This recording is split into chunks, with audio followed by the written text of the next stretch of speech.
ये हमारी जर्नी की शुरुआत नहीं बल्कि आखिर है। वैसे तो ये सफ़र दिन से या फिर यूँ कहूँ कि शाम से शुरू हुआ, मगर इसका अंत रात के घने अंधेरे ने किया। भले ही अब हम इन अनजाने रास्तों से अपने घर को लौट जाएं, मगर इस जर्नी को और इसकी मंजिल को सारी उम्र ना भूल पाएंगे। दिन के रात बनने तक हमने कई अलग अलग एहसास किए।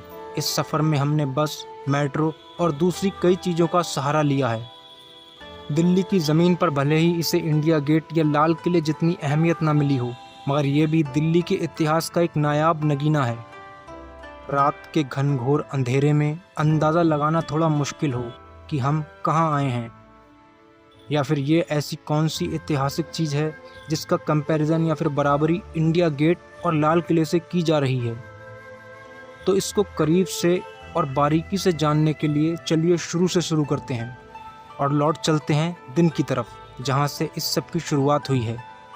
दिल्ली की तपती दोपहरी में हम एक बार फिर निकल पड़े हैं एक ऐसे सफ़र पर जो शायद आपके लिए आम ना हो, क्योंकि आज की हमारी मंजिल थोड़ी अनजानी और कम पहचानी है। शायद इसीलिए यहाँ बहुत सुकून और शांति भी है। लगभग 270 साल पुराने इतिहास को समेटे आज की हमारी मंजिल है सफदरजंग टॉम्ब, जिसकी कलाकारी और डिज़ाइन ताजमहल और हुमायूं टॉम्ब से काफ़ी मिलता जुलता है। अगर आपको ताजमहल या हुमायूं टॉम्ब को कम भीड़ भाड़ और शांति में देखना है तो आप सफदरजंग टॉम्ब को देख सकते हैं। दिल्ली की सुकून भरी जगह में बना ये मकबरा आपको काफ़ी हद तक ताजमहल और हुमायूं टॉम्ब की वाइब देगा। सन 1754 में बने इस मकबरे को नवाब शुजा-उद-दौला के पिता यानी कि मिर्ज़ा मुकीम अबुल मंसूर खान ने बनवाया था, जिन्हें सफदरजंग के नाम से भी जाना जाता है। सफदरजंग डूबते मुग़ल एम्पायर के आखिरी वज़ीर यानी कि प्राइम मिनिस्टर में से एक हैं, और ये मकबरा मुग़ल एम्पायर की बनाई कुछ आखिरी निशानियों में से है। दिल्ली की घातक गर्मी में यहाँ सुकून इसलिए भी मिलता है क्योंकि ये मकबरा भी 4 बाग डिज़ाइन में बनवाया गया है, यानी इसके 4 तरफ बाग हैं, जिसकी वजह से यहाँ ठंडी हवा और सुकून का एहसास होता है। यहाँ शायद ही कोई ऐसा वक्त हो जब आपके कानों में कोयल की कूक या किसी पंछी की आवाज़ ना आए। हरियाली और पेड़ पौधे होने की वजह से यहाँ बहुत अलग अलग तरीके के पक्षी और उनकी आवाज़ें गूंजती रहती हैं।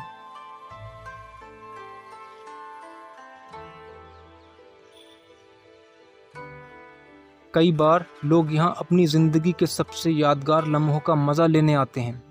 कोई अपना बर्थडे, तो कोई अपनी फेयरवेल, तो कई बार लोग यहाँ से अपनी फैमिली पिकनिक की यादें भी बटोर कर ले जाते हैं।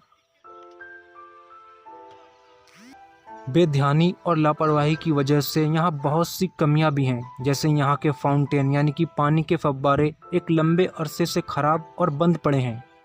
मरम्मत के बावजूद भी मकबरे की हालत काफ़ी खस्ता है, लेकिन इन सब कमियों और खामियों के बाद भी ये किला आपको बहुत कुछ महसूस करने और सोचने पर मजबूर कर देगा।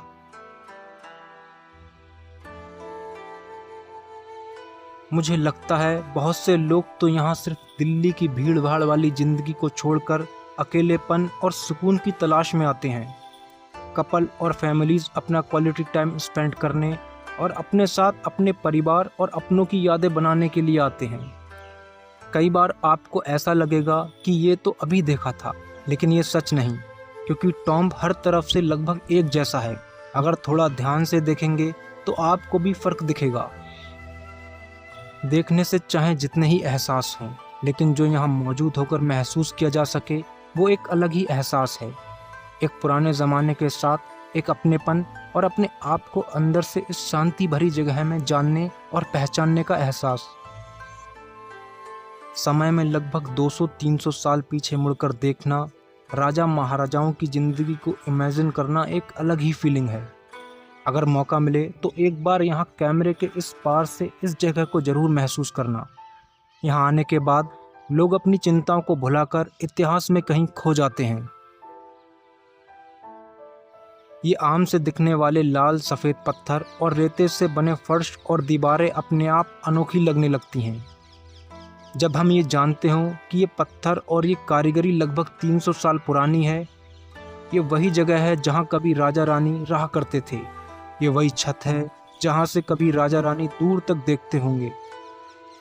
जो फव्वारे आज खाली और सूने पड़े हैं, कभी इनमें पानी के फव्वारे चलते होंगे, इन बागों में तरह तरह के फूल होंगे। यहाँ अभी भी मरम्मत का काम जारी है। नीचे मकबरे के अंदर जाने की इजाज़त तो है नहीं, तो चलिए ऊपर छत पर ही चल लेते हैं।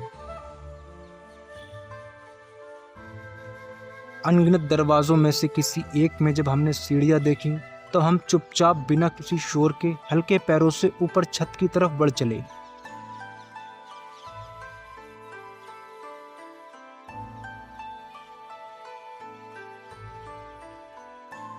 इन सीढ़ियों पर चलने से हमें ये पता चला कि इनके बीच की ऊंचाई थोड़ी ज़्यादा है।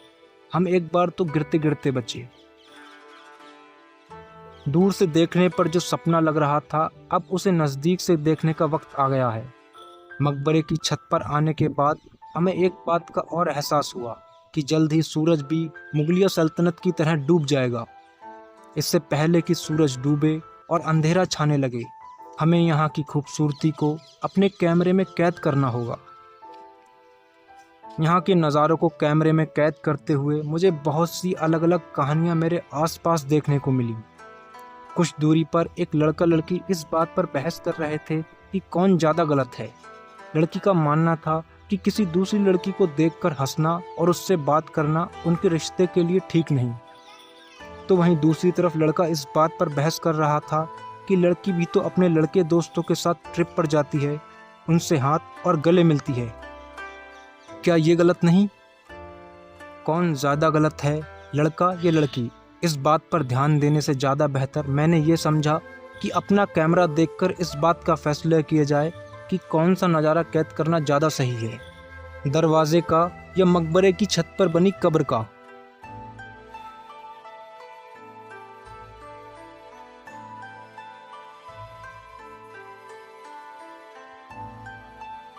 सब अलग अलग जगह ढूंढ रहे हैं अच्छी तस्वीरें लेने के लिए।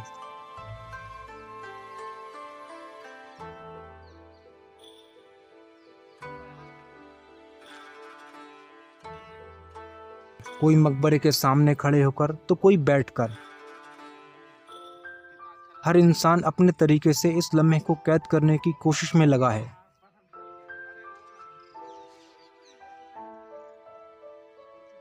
वहीं दूसरी तरफ सूरज धीरे धीरे जमीन की तरफ झुकता जा रहा है।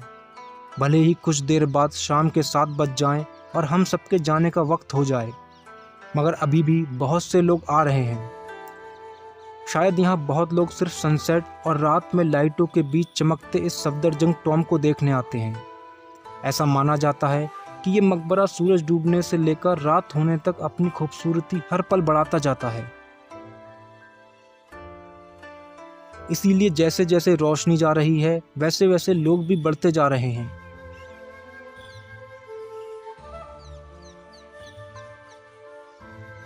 मुझे लगा था कि रात होते होते यहाँ सिर्फ हम कुछ लोग ही बचेंगे, मगर यहाँ मेरी सोच से उल्टा हो रहा है और लोग बढ़ते जा रहे हैं।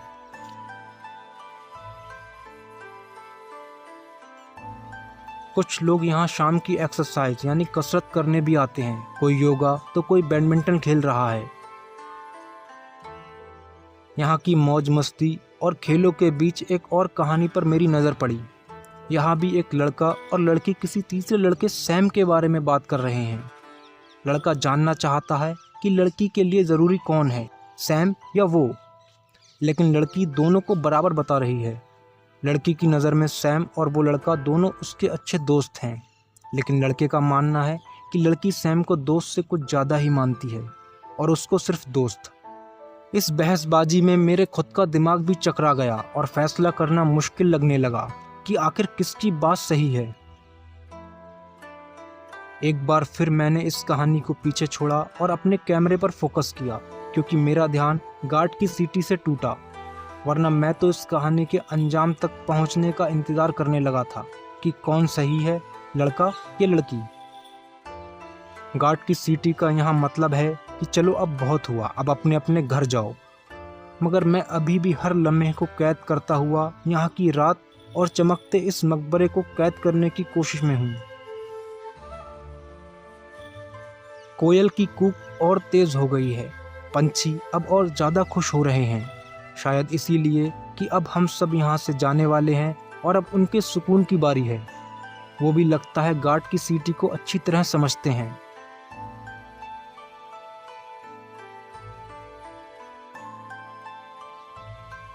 गार्ड सबको मकबरे के पीछे की तरफ से आगे दरवाजे की तरफ इकट्ठा करने लगे।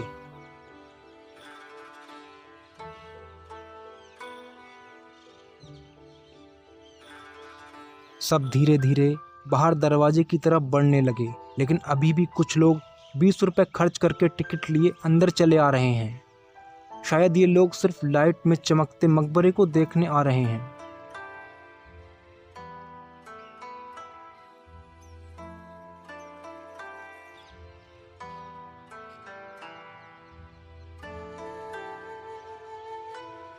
पहले तो मुझे भी यही लगा कि अब हमें बाहर जाना होगा, मगर फिर मुझे ये जानकर सुकून मिला कि अभी मकबरा बंद नहीं होगा, लेकिन अब हम इसे सिर्फ दूर से ही देख पाएंगे, क्योंकि रात होने के बाद अंधेरे में सिर्फ दरवाजे तक ही आने की इजाज़त है। धीरे धीरे सब लोग इसके दरवाजे की तरफ इकट्ठे होने लगे। कुछ लोग जो अभी भी नहीं आए, उन्हें गार्ड्स के कहने पर मकबरे की तरफ से दरवाजे की तरफ आना पड़ा। अब सबको इंतज़ार था रात होने का। कुछ ही देर में गार्ड्स की सीटी के आगे आगे सब दरवाजे पर इकट्ठे हो गए।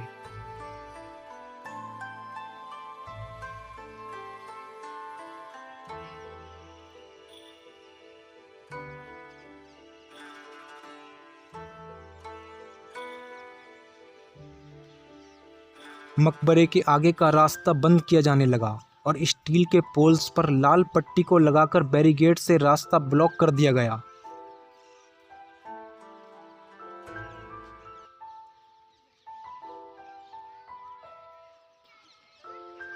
लोगों के मन में अभी भी मकबरे को नज़दीक से देखने का जुनून बाकी है। शायद इसीलिए गार्ड को थोड़ी मुश्किल हो रही है सबको वहां से दरवाजे तक लाने में।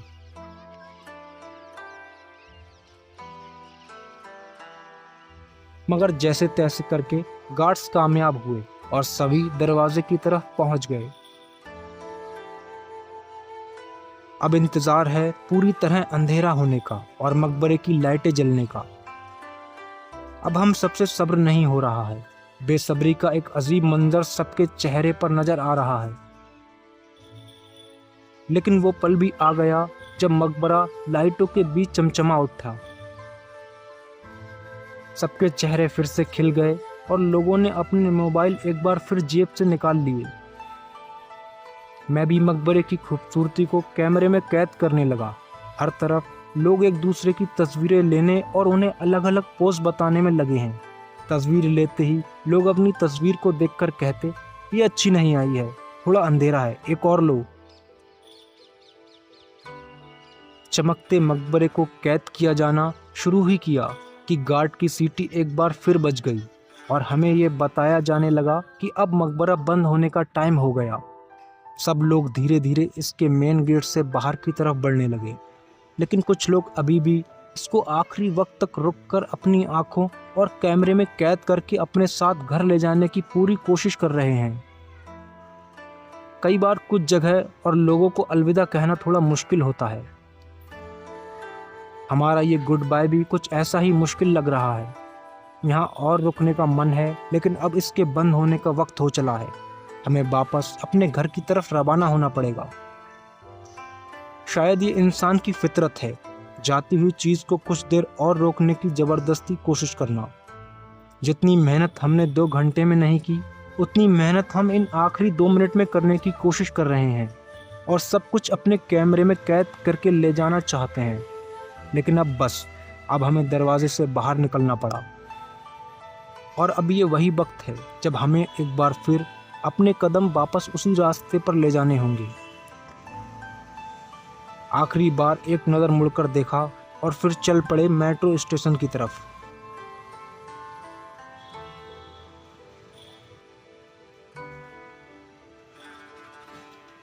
तो इन्हीं मीठी यादों के साथ अलविदा लेते हैं। होगी फिर मुलाकात एक और अनोखे एहसास के साथ।